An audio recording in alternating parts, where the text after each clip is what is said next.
Welcome back to my channel. कैसे हैं आप सब? होप आप सब अच्छे होंगे। जैसा कि आप सबको पता ही है, हमारी एंटरप्रेन्योरशिप एंड स्मॉल बिजनेस की सीरीज़ चल रही है, जिसमें आज हम अपना नेक्स्ट टॉपिक पढ़ने वाले हैं, जो कि है पैटर्न्स और types of business entrepreneurship.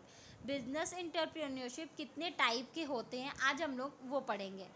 On the basis of capital ownership. अब देखिए, इसमें क्या होते हैं, 4 बेसिस पे डिवाइड किया गया है। तो उसमें से पहला जो बेसिस है वो है on the basis of capital ownership. Capital ownership के हिसाब से हमारे जो बिजनेस एंटरप्रेन्योरशिप होते हैं वो कितने टाइप के होते हैं। तो देखिए, कैपिटल ओनरशिप के हिसाब से पहला जो टाइप है वो है आपका प्राइवेट एंटरप्रेन्योरशिप। अब ये प्राइवेट एंटरप्रेन्योरशिप क्या होता है, आप ध्यान से मतलब समझिएगा, जितने भी टाइप्स के एंटरप्रेन्योरशिप होते हैं सारे टाइप के। When some person starts a business under private ownership and bear all the risk involved in business, then this is termed as private entrepreneurship. देखिए, जब कोई एक ऐसा पर्सन अपने बिजनेस को स्टार्ट करता है प्राइवेट ओनरशिप पे और जितने भी रिस्क होते हैं वो खुद बियर करता है, तो उसको हम लोग बोलते हैं प्राइवेट एंटरप्रेन्योरशिप। ठीक है। नेक्स्ट क्या होता है आपका स्टेट और पब्लिक एंटरप्रेन्योरशिप।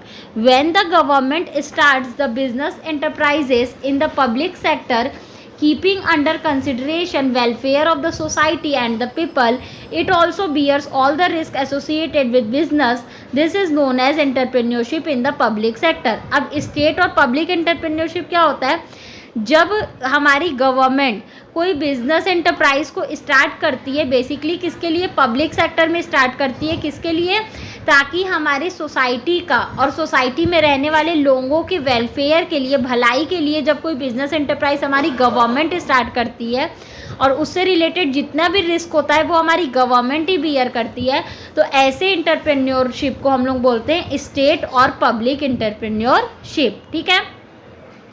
नेक्स्ट है आपका joint entrepreneurship. This is a type of entrepreneurship under the co ownership of private sector and public sector. In case of joint venture, government joins hand with the individual entrepreneur and the public and the invest in the joint venture in a fixed ratio. देखिए, joint entrepreneurship नाम से ही समझ में आ रहा है, कोई दो लोग मिलके ज्वाइंट होके एक बिजनेस स्टार्ट करते होंगे। तो इस टाइप के बिजनेस में क्या होता है, को ओनरशिप होता है, किसका, प्राइवेट सेक्टर का और पब्लिक सेक्टर का।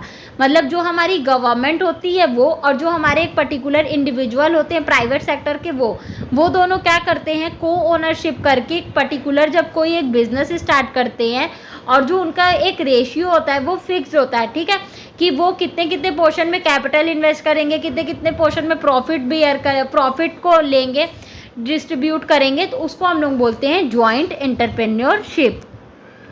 नेक्स्ट है आपका cooperative entrepreneurship. Under cooperative entrepreneurship, several people join hand to start an enterprise on cooperative basis. They bear all the risk and plan and organize working of the enterprise. Cooperative entrepreneurship का मतलब है जब बहुत सारे लोग क्या करते हैं, डिसाइड करते हैं कि चलो हम लोग साथ में मिलके कोई एक बिजनेस स्टार्ट करते हैं और उससे रिलेटेड जितना भी रिस्क होगा वो सब बियर करेंगे, तो ऐसे बिजनेस को हम लोग क्या बोलते हैं, कोऑपरेटिव एंटरप्रेन्योरशिप बोलते हैं।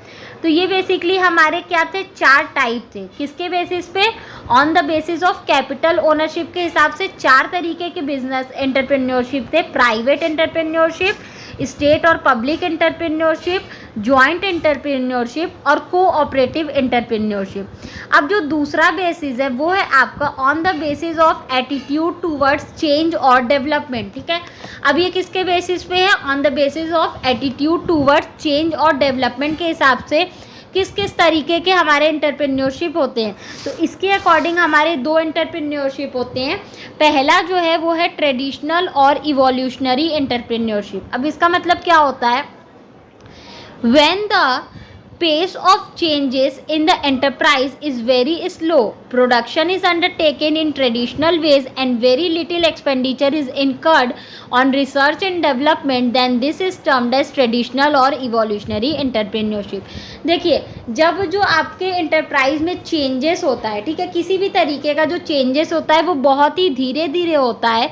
जब जो आप प्रोडक्शन फंक्शन करते हो वो आप किस वे से करते हो, ट्रेडिशनल मेथड से, ट्रेडिशनल तरीके से करते हो, और जब आपके खर्चे बहुत कम आते हैं, ठीक है, रिसर्च और डेवलपमेंट करने पे, तो उसको हम लोग बोलते हैं ट्रेडिशनल और इवोल्यूशनरी एंटरप्रेन्योरशिप, जिसमें मतलब आप क्या करते हो, सारे वर्क ट्रेडिशनल तरीके से करते हो कि आपका क्या लगे, कम खर्च लगे, और आप प्रोडक्शन फंक्शन कर रहे हो, जो भी फंक्शन कर रहे हो वो आप पूरी तरीके से ट्रेडिशनली फंक्शन कर रहे हो, ट्रेडिशनल मेथड से कर रहे हो।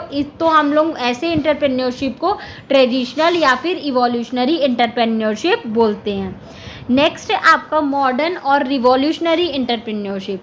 When the entrepreneurs adopt new and latest technique of production in the business initiate risky project and plans, take brave and adventurous decision, and undertake development and expansion of the enterprise at a faster pace than they are considered to be revolutionary and courageous। देखिए, जब जो हमारे businessman होते हैं वो अपने business को ज़्यादा ग्रोथ करना चाहते हैं, तो जब आप बिजनेस को ज़्यादा ग्रोथ करना चाहोगे तो उसके लिए आपको क्या करना होगा, ज़्यादा से ज़्यादा रिस्क बियर करना होगा। तो ऐसे बिजनेसमैन जो ज़्यादा से ज़्यादा रिस्क बियर करते हैं, नए नए इनोवेटिव आइडियाज़, नए नए इनोवेटिव प्रोडक्ट्स और सर्विसेज लाते हैं कस्टमर के लिए, न्यू मेथड अडॉप्ट करते हैं, मॉडर्न मेथड अडॉप्ट करते हैं किसी भी प्रोडक्शन फंक्शन को करने के लिए, और अपने बिजनेस को रन करने के लिए क्या करते हैं, वो टोटली मॉडर्न टेक्निक्स को यूज़ करते हैं। तो हम लोग ऐसे एंटरप्रेन्योरशिप को क्या बोलते हैं, मॉडर्न या फिर रिवॉल्यूशनरी एंटरप्रेन्योरशिप बोलते हैं। अब जो थर्ड है आपका वो है on the basis of centralisation. अब सेंट्रलाइजेशन के हिसाब से आपके कितने टाइप के एंटरप्रेन्योरशिप होते हैं, तो आइए हम लोग देख लेते हैं। तो इसमें पहला जो होता है वो होता है centralise entrepreneurship. When due to certain specific facilities और incentives most of the enterprise and industries develop a tendency to stabilize their unit at one particular place, then this is known as the centralized entrepreneurship।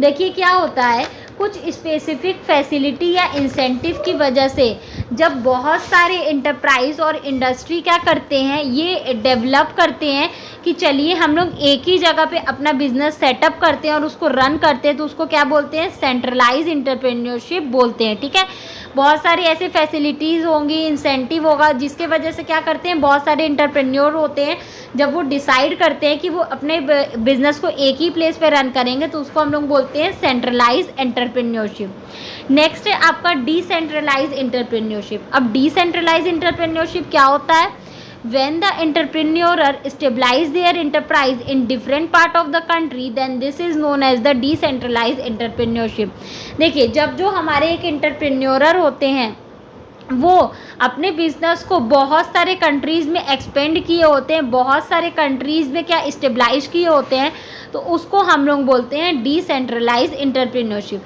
जब कोई company अपने ही country में particular एक ही place पे business set की है, तो उसको बोलते हैं सेंट्रलाइज एंटरप्रेन्योरशिप। और जब कोई एंटरप्रेन्योर क्या करता है, अपने बिजनेस को बहुत सारे कंट्री में स्टेबलाइज किया होता है, तो उसको हम लोग बोलते हैं डिसेंट्रलाइज एंटरप्रेन्योरशिप। नेक्स्ट है जो आपका वो है on the basis of entrepreneurial function. अब एंटरप्रेन्योरियल फंक्शन के हिसाब से जो हमारे एंटरप्रेन्योरशिप होते हैं वो कितने टाइप के होते हैं, तो हमारे एंटरप्रेन्योरशिप जो होते हैं वो दो टाइप के होते हैं एंटरप्रेन्योरियल फंक्शन के हिसाब से भी। पहला जो होता है वो है routine entrepreneurship. Routine entrepreneurship is related to the management function of the enterprise. ठीक है, रूटीन एंटरप्रेन्योरशिप क्या होता है, ये किससे रिलेटेड होता है, जो हमारे मैनेजमेंट फंक्शन होते हैं एक बिजनेस के, उससे रिलेटेड होता है हमारा। ऐसा जब जो हमारा एंटरप्रेन्योरशिप होता है उसको हम लोग बोलते हैं रूटीन एंटरप्रेन्योरशिप। और न्यू टाइप एंटरप्रेन्योरशिप किसको बोलते हैं, this refers to entrepreneurship of revolutionary nature which involves new changes and creative venture. In this case main role of the entrepreneur is creation and implementation of new concept and ideas.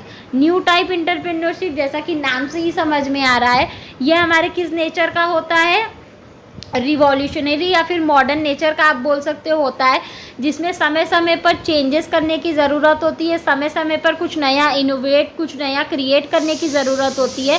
और businessman जो entrepreneur होते हैं वो क्या करते हैं, नए नए आइडियाज़ लेके आते हैं, नया नया इनोवेशन करते हैं, नई नई क्रिएटिविटी करते हैं।